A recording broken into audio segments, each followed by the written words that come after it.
This guy right here is the originator of the vampire race in the Vampire Chronicles. And he wasn't even a vampire. He wasn't even human. He was a spirit. How does that even happen? How does that work? How can someone who wasn't a vampire make vampires?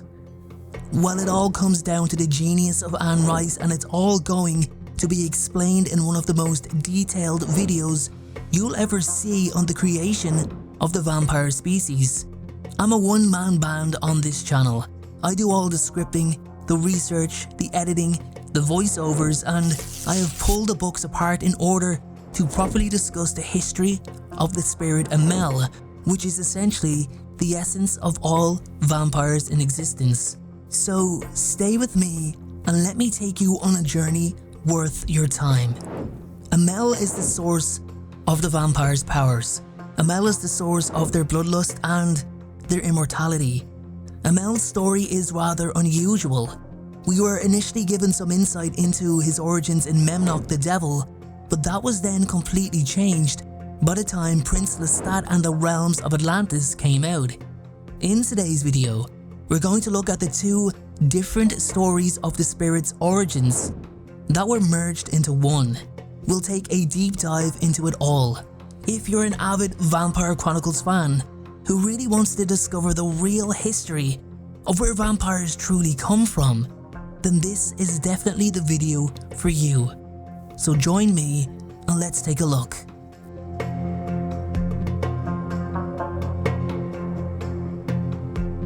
Everything that reflects vampirism comes from the spirit Amel. For 6,000 years, his being was intertwined with the Queen of the Damned herself, Akasha, making her the first vampire to ever exist. His existence within Akasha was known as the Sacred Core. This was literally, in a way, the life force that not only sustained Akasha herself, but all vampires in existence. If Akasha dies, then the whole species would follow suit. As for the first vampire alongside her husband Enkil, they experienced a bloodlust so overwhelming that they could not bear a moment without the thought of consuming blood. This came from Amel's initial bloodlust as a spirit, something he demonstrated more than once. However, it was enhanced greatly when he intertwined his spirit within Akasha. It's important to remember that this was the first time this situation had ever occurred. Nobody could have foreseen the effect it had on a human. Only through creating more vampires did the bloodlust subside long enough for Akasha and Enkil to even have a moment to think. This is because a very small, minute part of the core was transferred into each vampire created. Anyone who was transformed by Akasha herself directly would have a larger part of the core within them, but because she created so few, the core's essence itself was filtered throughout the centuries as more and more vampires were created from vampires with lesser power. However, despite this, every vampire in existence was directly linked back to the Queen of the Damned. As I mentioned a moment ago, if Akasha died, then every vampire in existence would die alongside her. Even when she experienced harm, like being directly exposed to the sun, thousands of vampires across the planet burst into flames spontaneously until she was removed from the exposure by Marius. It is possible for the Sacred Core to be transferred into the body of another vampire, but only if the vampire in question is powerful enough to withstand the overbearing burden that is holding the core. The transfer is performed by consuming the brain and the heart of the current individual who holds the core. Akasha, Makare, and Lestat are the only three vampires in existence to ever contain the core. That was until a body for Amel himself was created, which resulted in him becoming a living version of the core itself without any connection to another body. I mentioned in the intro moments ago that there was two origin stories. One is pretty short and the other goes into a lot of detail. Obviously that means I'll be focusing on the more detailed one, but let's take a look at what we actually learned from the short origin story in the novel Memnoch the Devil. So in the book, it's revealed that Amel was actually once a human that existed over 12,000 years ago. After his death, his spirit went to the underworld and remained there for millennia with the rest of the souls. He managed to grow powerful while in the underworld and somehow escaped to roam the physical world on Earth, revealing his presence to witches who were actively trying to conjure spirits. While on Earth, Amel was rather mischievous and took the form of gods like Osiris and Ra, giving them small glimpses of a supernatural presence as he watched in joy at the sight of these ancient Egyptians worship him, along with other spirits who were also able to escape from the underworld. These civilizations based their entire religion and beliefs on a complete lie, which amused Amel even further. Then it brings us to the events of the Queen of the Damned book. But before we get to that, let's take a look at the modified version of the spirit's origin from later books, in particular Prince Lestat and the Realms of Atlantis. This book really flipped things on its head with the direction it took Amel, so let's just have a look. Born on Earth sometime around 12,000 BC, Amel was once a human who was abducted by a group of aliens known as the Parents. With their alien technology, they genetically engineered Amel into a human hybrid known as a replimoid. Although having an average human lifespan, a replimoid's soul remains after the body dies and can travel across Earth, the underworld, and basically anywhere beyond death. Amel was then instructed to set up transmission stations and assist in the destruction of all advanced life. Amel decided that he had no interest in doing any of that, and instead used his new powers to establish rule over the ancient city of Atlantis. Amel creates more replimoids, and Atlantis becomes a flourishing civilization.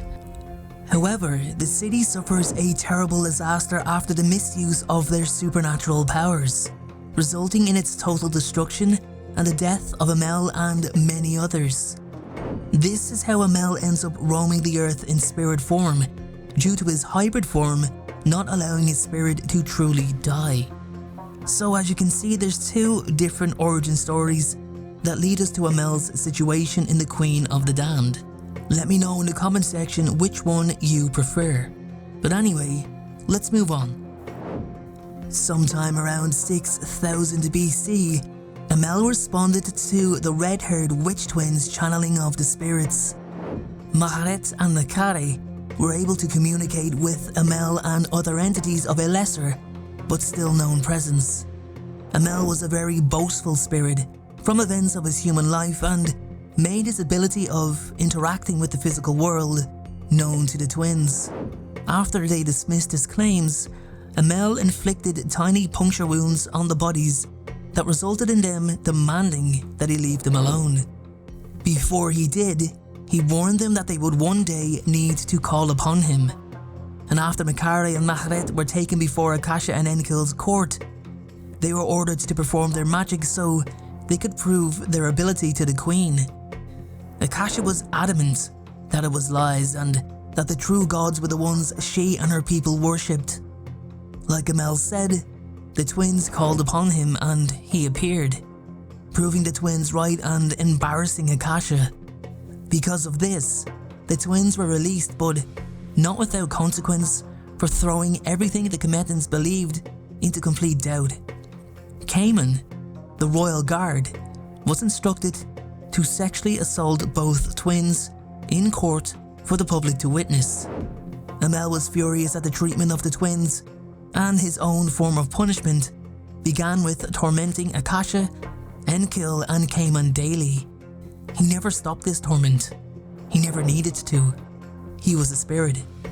Amel drove the three insane, so much that even the nobles called upon him to stop his torture, but he refused.